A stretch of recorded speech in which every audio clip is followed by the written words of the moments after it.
si toi aussi tu as des difficultés au niveau de l'application du théorème du centre d'inertie, alors cette vidéo est pour toi. Aujourd'hui, nous allons utiliser le théorème du centre d'inertie pour déterminer l'accélération d'un solide sur un plan incliné AB. Bien, donc nous avons les informations ici et les frottements existent sur AB. Alors, pour commencer, nous allons d'abord présenter le système qui n'est rien d'autre ici que le solide de masse M. Le référentiel qui est ici terrestre, supposé galiléen. Et nous avons ici le repère que nous allons choisir. Nous allons choisir ici le repère OI.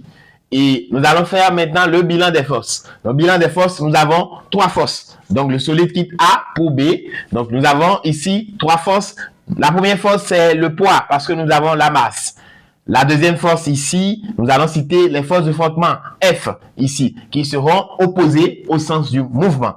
La troisième force ici, c'est en réalité la réaction normale du plan incliné. Alors, nous allons maintenant passer à la représentation de ces forces ici. Donc, nous avons le poids ici qui est vertical. Donc, je mets le solide, je représente le solide par un point ici. Et le poids est vertical ici.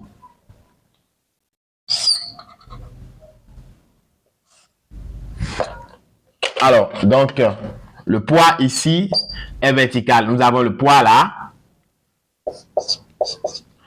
Alors, après le poids, nous allons représenter la réaction. La réaction ici qui est perpendiculaire au plan incliné. Ici, la réaction est perpendiculaire au plan incliné. La réaction normale ici qui est à ce niveau. Donc, nous avons ici la réaction normale.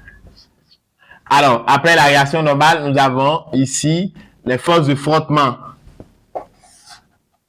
Nous avons les forces de frottement ici qui sont opposées au mouvement. Donc, le corps est en train de descendre, le solide descend. Donc, les forces de frottement iront dans le sens opposé. Bien, les 3 forces sont représentées. Nous allons profiter en même temps pour représenter le repère OI ici.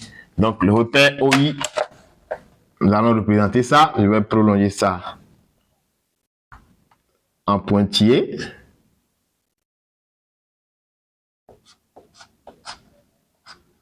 Ici. Et là, nous avons le repère ici, OI. Nous avons O ici. Et nous avons ici I. Nous avons le repère OI à ce niveau. Donc, d'après le théorème du centre d'inertie, on a. Donc, d'après le théorème du centre d'inertie, nous avons ici somme des forces extérieures appliquées au solide ici, qui fait F plus réaction normale plus P, ça fait la masse multipliée par le vecteur accélération. Bien. Ici, nous avons l'expression vectorielle du théorème du centre d'inertie et nous allons passer maintenant à la projection. Donc, par projection ici, suivant OI,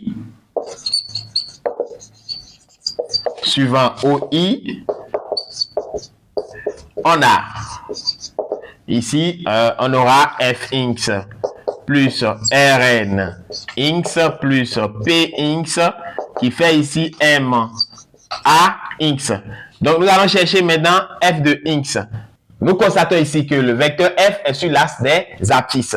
Alors, si nous voulons chercher sa projection ici, ça fait en réalité moins F. Pourquoi? Parce que non seulement c'est sur l'axe des abscisses, c'est aussi dirigé dans le sens opposé que le vecteur I. Donc, ça fait moins F. Si c'était dans le même sens que I, ça allait faire F simplement.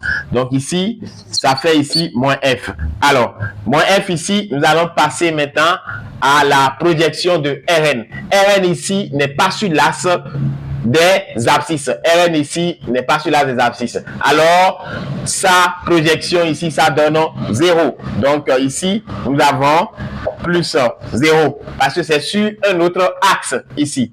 Alors, plus maintenant ici, Px. Px ici, pour projeter ça, nous allons voir si c'est sur un axe donné. Donc, le P n'est pas sur l'axe des abscisses. Alors, si on plaçait l'axe des ordonnées à ce niveau, on va constater que le P n'est pas non plus sur l'axe des ordonnées. Donc, ça n'appartient pas à un axe. Si tel est le cas, nous allons maintenant projeter ça sur l'axe des abscisses pour voir ce que ça va donner. Alors, ici, je vais décaler un peu la notation de P en haut.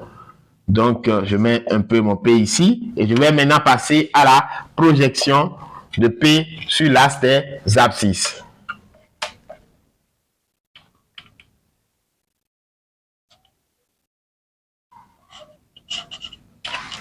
Alors, voilà la projection de P sur l'axe des abscisses. Et là, on a en réalité Px. Alors, Px étant ici, ça veut dire que la distance d'ici à là, ça fait valeur absolue de Px. Bien. Donc, si nous voulons chercher Px, nous allons d'abord utiliser sa valeur absolue. Alors là, il y a un problème qui se pose. Où est-ce que l'angle alpha va se retrouver dans ce triangle? Alors, si nous sommes en présence de ça, donc je vais décaler le P de ce côté pour qu'on puisse bien voir. Donc, je mets le P de ce côté. Alors, si nous sommes en présence d'un tel cas, qu'est-ce qu'on fait? Nous allons maintenant chercher l'angle ici. Alors, nous allons utiliser ici la notion des angles à support perpendiculaire. Qui dit quoi? On va cibler les deux côtés qui forment alpha. Donc, quand on cible les deux côtés qui forment alpha, on voit que ce côté est perpendiculaire à ça. Donc, ce côté est perpendiculaire à ce côté qui forme l'angle alpha. Et on constate ici que ça, c'est perpendiculaire ici. Donc, les deux ici qui sont respectivement perpendiculaires à ça et ça se rencontrent ici. Par conséquent, alpha se retrouve ici. Alors, on a alpha. Étant donné qu'on a alpha, on va maintenant passer à la détermination de Px. Ici, ça va valeur absolue de Px. Donc, valeur absolue de Px, c'est le côté opposé. Donc, côté opposé ici, on cherche le côté opposé. On a l'hypoténuse, on a l'angle. On va utiliser sinus. Donc, sinus de alpha ici, ça fait côté opposé qui fait valeur absolue de Px sur hypoténuse qui est P. Alors, Px, ici, c'est dans la partie positive. Donc, la valeur absolue donne encore Px. Donc, sinus de alpha, ça donne encore Px sur P. Alors, Px, ça fait ici maintenant P sinus alpha. Donc, Px, ça fait P sinus alpha.